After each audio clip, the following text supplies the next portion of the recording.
तो दोस्तों आज हम पढ़ने वाले हैं क्लास 9th इकोनॉमिक्स का चैप्टर नंबर 1 जिसका नाम है the story of place Palampur. मतलब हम एक ऐसे गांव की कहानी सुनने वाले हैं जिससे हमें बहुत कुछ नया सीखने को मिलने वाला है कि कैसे किसी चीज का प्रोडक्शन होता है और कैसे हम अच्छा प्रोडक्शन कर सकते हैं। और दोस्तों साथ में हम ये भी देखेंगे कि गाँव के लोग आखिर जीते कैसे हैं और वो कमाते कैसे हैं और उनके कौन कौन से कमाने के साधन है। तो चलिए स्टार्ट करते हैं।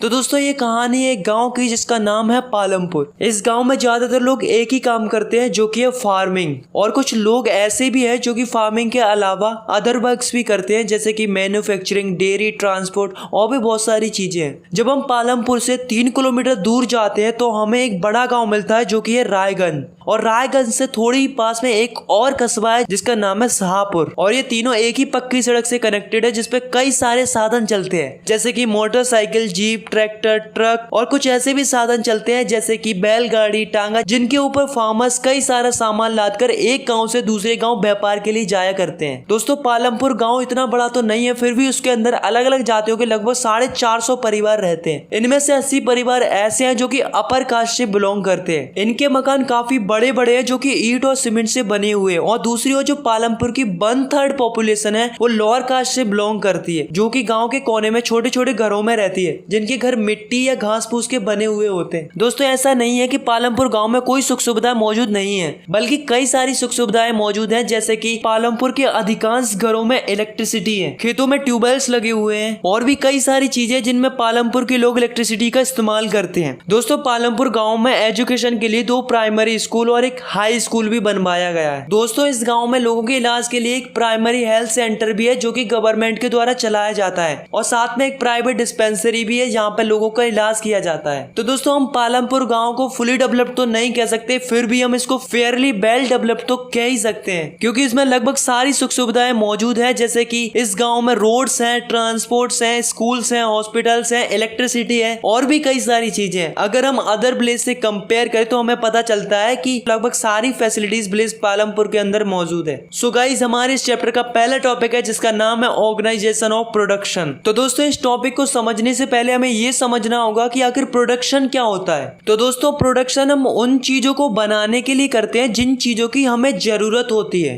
अब दोस्तों ऐसा नहीं है कि प्रोडक्शन अपने आप हो जाता है, बल्कि हमें 4 चीजों की जरूरत पड़ती है किसी भी चीज का प्रोडक्शन करने के लिए। जैसे कि फर्स्ट रिक्वायरमेंट है लैंड। अच्छा आप ही बताओ ज्यादातर चीजों का प्रोडक्शन करने के लिए हमें किस चीज की जरूरत पड़ती है? फैक्ट्रीज की। अब दोस्तों ऐसा तो है नहीं कि हम फैक्ट्रीज को हवा में बनाते हो, फैक्ट्रीज बनती तो जमीन पर ही है ना। अब जैसे मान लो आपको क्रॉप प्रोडक्शन करना है तो क्या हम फसल बिना जमीन के उगा सकते हैं? नहीं ना, पहले तो हमें जमीन ही चाहिए कि तभी तो हम फसल उगा पाएंगे। तो पहला फैक्टर क्या हो गया? लैंड। मतलब हमें प्रोडक्शन करने के लिए हमें सबसे पहले जिस चीज की जरूरत होती है वो होती है लैंड, और लैंड के साथ अदर नेचुरल रिसोर्सेज की। सेकंड रिक्वायरमेंट पड़ती है हमें लेबर की। अच्छा आप खुद ही सोचो, अगर हमने किसी चीज की फैक्ट्री खोली तो क्या वो अपने आप चलेगी? बल्कि हमें फैक्ट्री को रन कराने के लिए कई सारे वर्कर्स की जरूरत पड़ेगी, और वर्कर्स को ही हम क्या बोलते हैं? लेबर्स। फसल उगाने से लेकर फसल काटने तक भी हमें लेबर्स की जरूरत पड़ती है, यानी कि प्रोडक्शन करने के लिए सेकेंडली किस चीज की रिक्वायरमेंट होती है? लेबर की। थर्ड फैक्टर है फिजिकल कैपिटल, जिसकी हमें सबसे ज्यादा रिक्वायरमेंट होती है। फिजिकल कैपिटल 2 टाइप्स की होती है। पहली होती है फिक्स्ड कैपिटल और दूसरी होती है वर्किंग कैपिटल। अब फिक्स्ड कैपिटल क्या होती है? जैसे कि मशीन्स हो गए, tools, generator, computers, building etcetera etcetera. तो दोस्तों इस टाइप की चीजों को हम क्या बोलते हैं? फिक्स्ड कैपिटल बोलते हैं, क्योंकि इन्हें सालों साल तक इस्तेमाल किया जा सकता है। बल्कि ऐसा नहीं है कि एक बार इस्तेमाल करने के बाद हम दूसरी साल नई मशीन और दूसरी चीजें खरीदते हैं। जैसे मान लो एक ट्रैक्टर है तो क्या हम हर फसल के लिए अलग अलग ट्रैक्टर का इस्तेमाल करते हैं? नहीं ना, बल्कि वही ट्रैक्टर का इस्तेमाल करते हैं हर एक फसल के लिए। तो ये सब क्या है? एक फिक्स्ड कैपिटल है।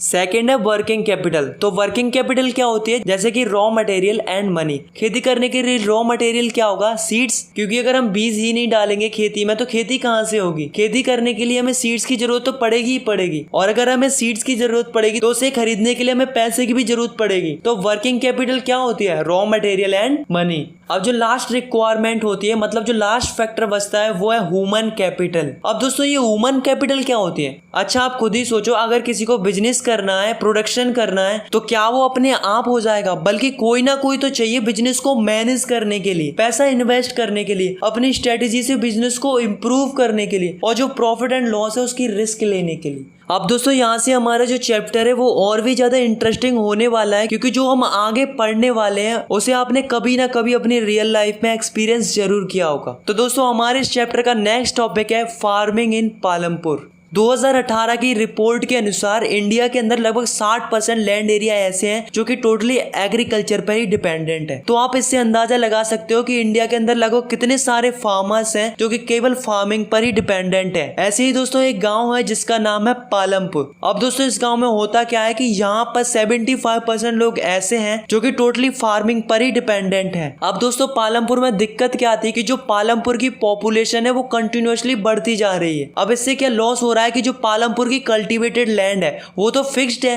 अगर हम सिंपल शब्दों में कहें तो डिमांड ज्यादा है मगर सप्लाई कम है, क्योंकि लैंड तो उतनी ही है मगर कंज्यूम करने वाले लोग ज्यादा है। तो दोस्तों इसके लिए हम क्या कर सकते हैं? तो पहला तरीका है कि हम लैंड को बढ़ा सकते हैं, क्योंकि जितनी ज्यादा जमीन होगी उतनी ज्यादा क्रॉप की प्रोडक्शन होगी। पर इसमें एक प्रॉब्लम थी कि लैंड को केवल एक ही तरीके से बढ़ाया जा सकता है कि जो बंजर जमीन है उसे कल्टीवेटेड लैंड में बदल दिया जाए। बट गाइस जितनी भी लैंड बढ़ सकती थी पालमपुर की, वो 1960 में ग्रीन रेवोल्यूशन के दौरान ऑलरेडी बढ़ा दी गई थी। अब पालमपुर की जमीन को बढ़ाने की बिल्कुल भी गुंजाइश नहीं थी। इसलिए जो पालमपुर के लोग हैं वो दूसरे तरीके का इस्तेमाल करते हैं जिससे वो कम जगह में ज्यादा फसल उगाकर ज्यादा प्रोडक्शन कर सके। जैसे कि जो पालमपुर के लोग हैं वो एक ही साल के अंदर कई सारी फसल उगाते हैं, जैसे कि रेनी सीजन में ज्वार बाजरा, अक्टूबर से लेकर दिसंबर तक पोटैटो, और जब विंटर सीजन आता है तो उसमें गेहूं की फसल उगाते हैं। जिससे क्या होता है कि जो पालमपुर के लोग हैं वो एक ही साल में कम जमीन के अंदर ज्यादा प्रोडक्शन कर लेते हैं, जिससे उन्हें ज्यादा आउटकम होता है। तो जब हम एक साल के अंदर कई सारी फसलें उगाते हैं एक ही जगह पर, तो उसे हम क्या बोलते हैं? Multiple cropping.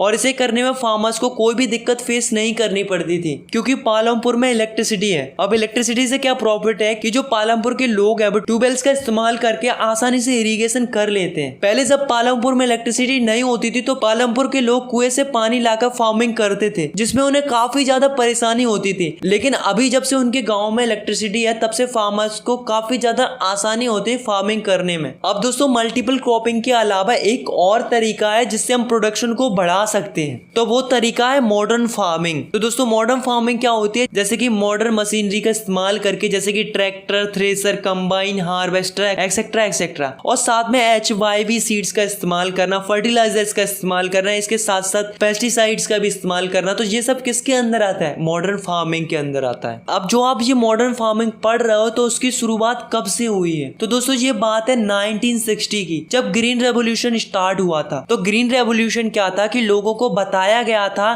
कि हमें ट्रेडिशनल फार्मिंग को छोड़ के मॉडर्न फार्मिंग की तरफ बढ़ना चाहिए, जिससे हम कम जमीन के अंदर अच्छी पैदावार कर सके। तो दोस्तों जो मॉडर्न फार्मिंग है उसका इस्तेमाल सबसे पहले इंडिया के अंदर 3 जगहों पर किया गया था। First Punjab, second Haryana and western Uttar Pradesh. इस जगह पर सबसे पहले इस टाइप के HYV सीड्स, पेस्टिसाइड्स का, फर्टिलाइजर्स का और कई सारी मशीनरीज का इस्तेमाल किया गया था। तो दोस्तों इससे फायदा क्या हुआ कि 1916 के बाद की फसल की प्रोडक्शन पहले के कंपैरिजन में 2.5 गुना तक बढ़ गई। तो दोस्तों ऐसा इसलिए हुआ क्योंकि जो मॉडर्न फार्मिंग है उसके अंदर हम HYV सीड्स का इस्तेमाल करते हैं। तो जो HYV सीड्स होते हैं वो ट्रेडिशनल फार्मिंग के कंपैरिजन में काफी ज्यादा उपज देते हैं। जैसे कि आप खुद ही देखो, जब पालमपुर के लोग नॉर्मल सीड्स का इस्तेमाल करते थे तब उनकी जो फसल निकलती थी वो निकलती थी 1300 kg पर हेक्टेयर। अब जब उन्होंने HYV सीड्स का इस्तेमाल किया तब उनकी फसल निकलने लगी 3200 kg पर हेक्टेयर। तो आप देख सकते हो यार कितना अंतर है इसमें। तो दोस्तों यहाँ तक तो ठीक था कि लोगों के लिए मॉडर्न फार्मिंग अच्छी है। तो क्या दोस्तों आपको नहीं लगता कि जो ये मॉडर्न फार्मिंग है उसकी वजह से हमारी जो लैंड है वो सस्टेन करेगी या नहीं करेगी? क्योंकि 1916 से जब से मॉडर्न फार्मिंग आई है तब से हम सब लोगों ने केमिकल्स, फर्टिलाइजर्स का और पेस्टिसाइड्स का काफी ज्यादा इस्तेमाल किया है, जिससे हमारी जो सॉइल है उसकी फर्टिलिटी कम हो गई है। और जो मॉडर्न फार्मिंग के अंदर हम जो HYV सीड्स का इस्तेमाल करते हैं उनको ग्रो करने के लिए काफी ज्यादा पानी की जरूरत पड़ती है, जिससे हमारी जो वाटर टेबल है वो काफी ज्यादा डिक्रीज हो गई है।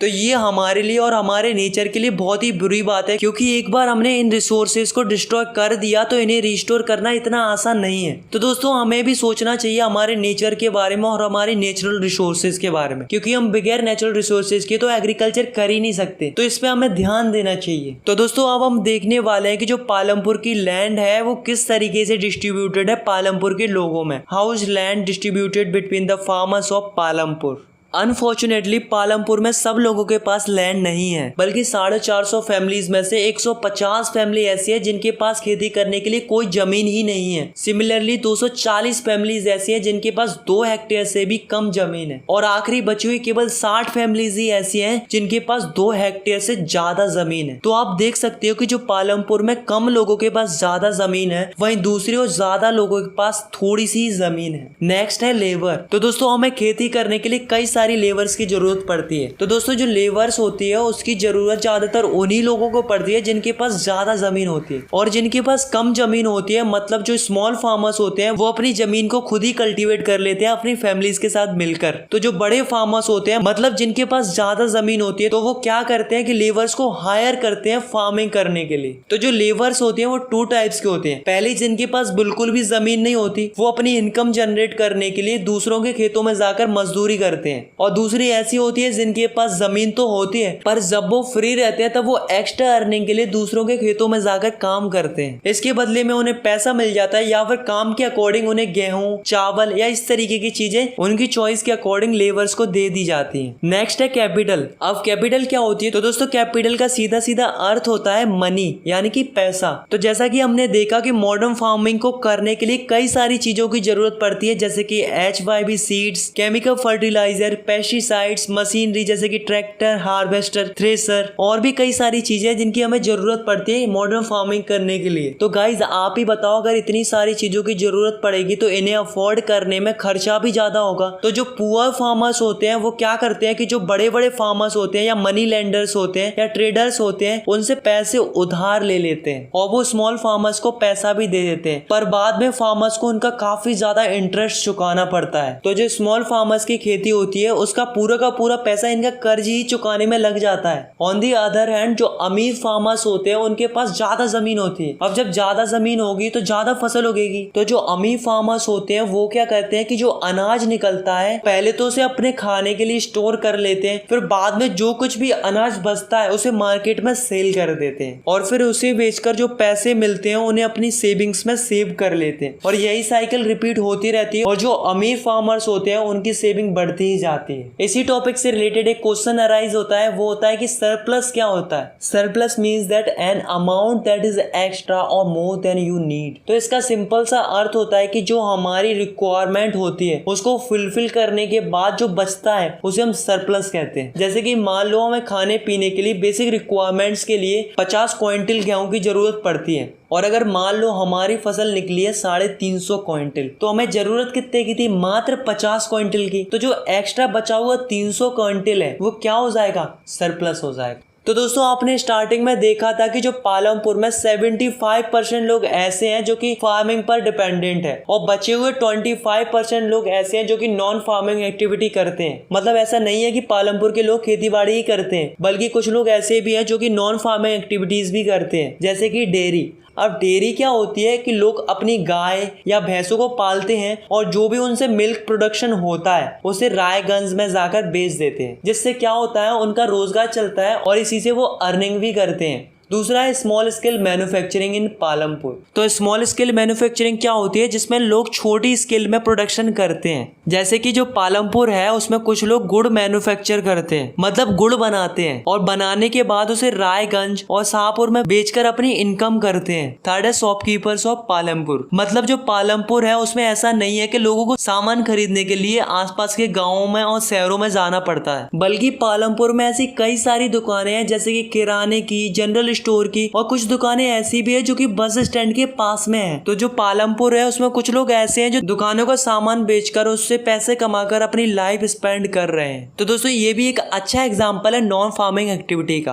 अब दोस्तों लास्ट है ट्रांसपोर्ट, अ फास्टिंग डेवलपिंग सेक्टर। तो दोस्तों जैसा कि आप सभी जानते हैं कि जो पालमपुर है वो काफी ज्यादा अच्छे से कनेक्टेड है आसपास के गाँवों से और कस्बों से, जैसे कि रायगंज और शाहपुर। तो दोस्तों ऐसा नहीं है कि लोग एक गाँव से दूसरे गाँव पैदल ही निकल पड़ते हैं, बल्कि इसके लिए कई सारे लोग हैं जो कि ट्रांसपोर्ट सर्विसेज देते हैं, जैसे कि रिक्शा वाला, टांगा वाला, जीप, ट्रैक्टर, ट्रक और भी कई सारे साधन है जिनको लोग चला के अपनी रोजी रोटी चलाते हैं, जिनसे उन्हें रोजगार मिल जाता है और उनसे उन्हें कमाने का साधन भी मिल जाता है। तो दोस्तों आपके लिए एक नोटिस है कि जो ये पालमपुर की स्टोरी आपने सुनी है, ऐसा गांव रियलिटी में एग्जिस्ट करता ही नहीं है। मतलब ये केवल एक इमेजिनेशन थी। इस कहानी का मकसद केवल इतना ही था कि आपको प्रोडक्शन से रिलेटेड कई सारी चीजों को सिखाना है। अगर मैं आपको ये पहले बता देता तो शायद आप एक रियल लाइफ के इंटरेस्ट के साथ नहीं पढ़ते। सो आई होप आपको ये चैप्टर समझ में आ गया होगा। अगर आपको लगता है कि इस वीडियो से आपको क्वालिटी मिली है तो यार आप इस वीडियो को लाइक कर सकते हो, चैनल को सब्सक्राइब कर सकते हो, और अगर आपको कुछ भी पूछना है तो यार एक बार कमेंट जरूर करें, मैं आपको रिप्लाई देने की पूरी कोशिश करूंगा। And thanks for watching, take care, bye bye.